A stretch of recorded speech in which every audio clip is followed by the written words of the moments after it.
నిబ్బా nibbi love cut చేస్తే చేతిలో 14 రోజుల బిడ్డ. వనపర్తి జిల్లాలో దారుణ ఘటన చోటు చేసుకుంది. వయసు భేదం లేకుండా ప్రేమలు, ఆ తర్వాత దగ్గరవ్వడాలు, అర్థం పర్థం లేకుండా జరుగుతున్న ఘటనలు ఆందోళన కలిగిస్తున్నాయి. ఇక పాఠశాల విద్య ఇంకా పూర్తి కాకముందే తండ్రయ్యాడు ఓ విద్యార్థి. ఆ వివరాలు ఇలా ఉన్నాయి, ఓసారి చూసేయండి.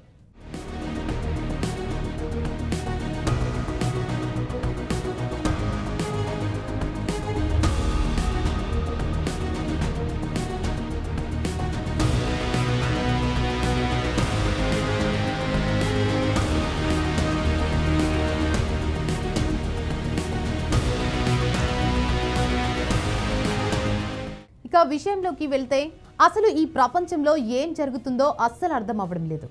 ఏ వయసులో చేయాల్సిన పనులు ఆ వయసుకు సంబంధం లేకుండా పోయింది. ధర్మ సమాజంగా పెళ్లి తర్వాత జరగాల్సిన కార్యాలని కామంతో ముందే జరిగిపోతున్నాయి. ఇది ఒక 2-3 సంవత్సరాలకు కిందటి వరకు అలాగే జరిగింది.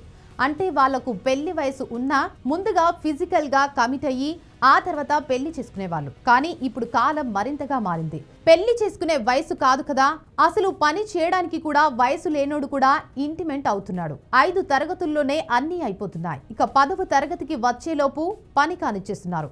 ఏంటి అంటే ఇదే ట్రెండ్ అంటున్నారు. లైఫ్ ని ఎంజాయ్ చేయాలని అంటున్నారు. సరిగ్గా ఇదే ఘటన ఇప్పుడు తెలంగాణ రాష్ట్రంలోని వనపర్తి జిల్లాలో చోటు చేసుకుంది.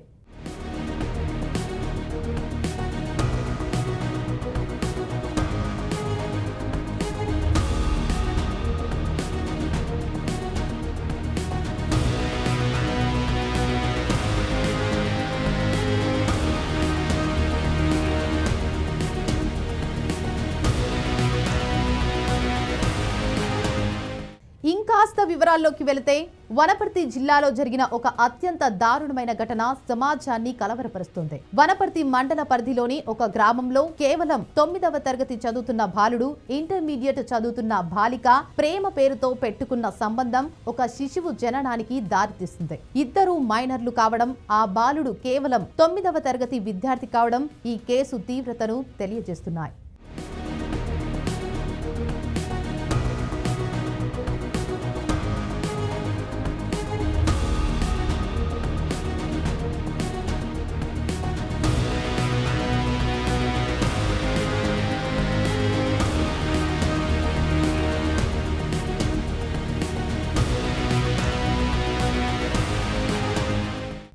అసలు ఏం జరిగింది?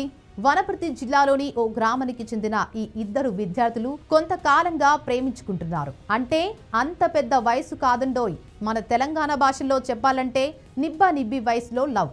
ఇది ఇంటుంటేనే కోపం తన్నుకు వస్తుంది కదా, మరి అదేగా విచిత్రం. ఇకపోతే వాళ్ళు లవ్ లో ఉండటమే కాదు, 9వ తరగతిలోనే వాళ్ళిద్దరూ పలుమార్లు లైంగికంగా కలిశారు. ఈ నేపథ్యంలో బాలిక గర్భం దాల్చింది. విషయాన్ని గుర్తించిన బాలిక తల్లిదండ్రులు వెంటనే రూరల్ పోలీస్ స్టేషన్ లో ఫిర్యాదు చేశారు. ఈ నెల 14వ తేదీన బాలిక ఒక శిశువుకు జన్మనిచ్చింది. గ్రామంలో పెద్ద మనుషుల సమక్షంలో పంచాయతీ పెట్టిన బాలుడి తల్లిదండ్రులు తమ అబ్బాయికి ఈ వ్యవహారంతో ఎలాంటి సంబంధం లేదని తెగేసి చెప్పారు. ఇక పోలీసులు కేసు నమోదు చేసినప్పటికీ ఇద్దరు మైనర్లే కావడం కేసు పోక్సో చట్టం పరిధిలోకి వచ్చే అవకాశం ఉండటంతో చర్యలు తీసుకోవడానికి ఆలోచిస్తున్నారు. ఇక ఈ సందిగ్ధతతో పోలీసులు తలలు పట్టుకోవాల్సిన పరిస్థితి ఏర్పడింది.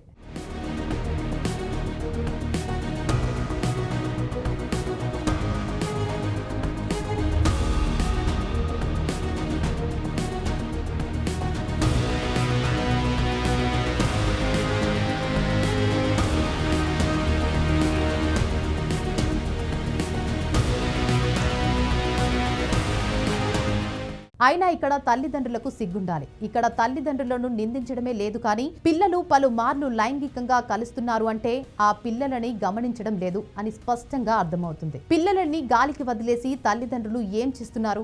ఇక ఇక్కడ ముఖ్యంగా మాట్లాడుకోవాల్సింది అమ్మాయి తల్లిదండ్రుల గురించి. ఒక అమ్మాయి ప్రెగ్నెన్సీ తెచ్చుకొని 9 నెలల గర్భంతో బిడ్డను మోస్తుంటే వాళ్ళు ఏం చేస్తున్నారు? గర్భం దాల్చి బిడ్డ చేతిలోకి వచ్చే వరకు ఈ విషయం గురించి వాళ్లకు తెలియదు అంటే అర్థం చేసుకోవచ్చు వాళ్ళ పట్టింపు ఎలా ఉందో.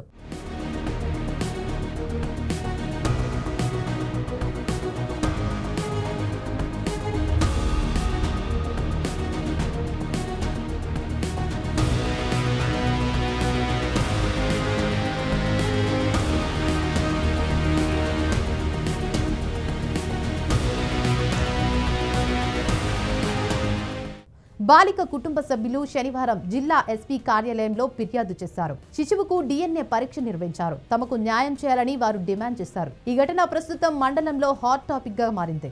పిల్లలు ఈ విధంగా పెడదోవ పట్టడానికి ప్రధాన కారణం తల్లిదండ్రుల పర్యవేక్షణ లోపమే అని చెప్పవచ్చు. నేటి ఉరుకుల పరుగుల జీవితంలో తల్లిదండ్రులు ఆర్థిక అవసరాల కోసం ఎక్కువ సమయం కేటాయిస్తున్నారు. ఫలితంగా పిల్లలతో గడిపే సమయం తగ్గి వారిపై శ్రద్ధ, నియంత్రణ కోల్పోతున్నారు. యుక్త వయసు మార్పుల గురించి, లైంగిక విద్య గురించి వారికి సరైన అవగాహన అందించడంలో కుటుంబ వ్యవస్థ విఫలమవుతుంది. తమ పిల్లలు ఎలాంటి మానసిక స్థితిలో ఉన్నారో, ఎలాంటి విషయాలపై ఆకర్షితులవుతున్నారో తెలుసుకోలేకపోవడం పెద్ద పొరపాటు.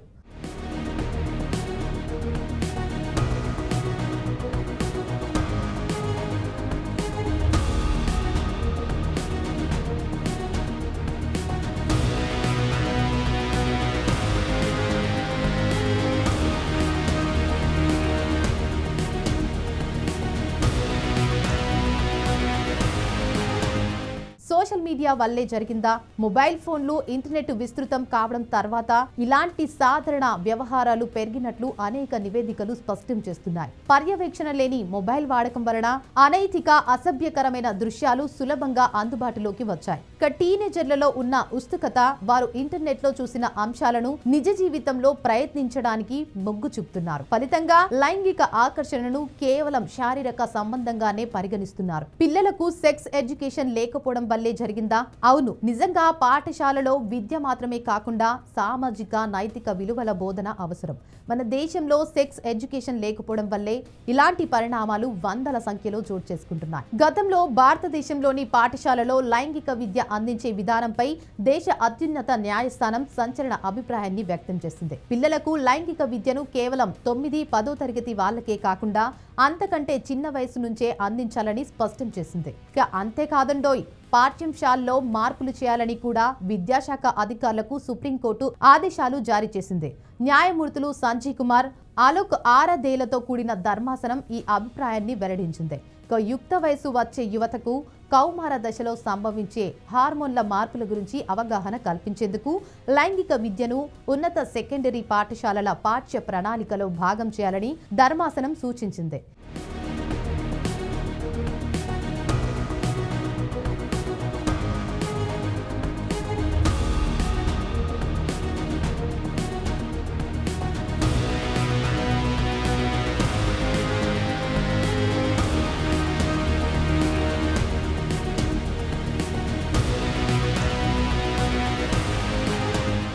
ఈ రకమైన అవగాహన లోపం ఈ మైనర్లు లైంగిక సంబంధాన్ని కేవలం ఒక ఆటగా పరిగణించడానికి దారితీసి ఉండవచ్చు. తల్లిదండ్రులు, ఉపాధ్యాయులు, సమాజం ఈ ఘటనను ఒక హెచ్చరికగా స్వీకరించి పిల్లల మానసిక, నైతిక అభివృద్ధికి ప్రాధాన్యత ఇవ్వాల్సిన సమయం ఆసన్నమైంది.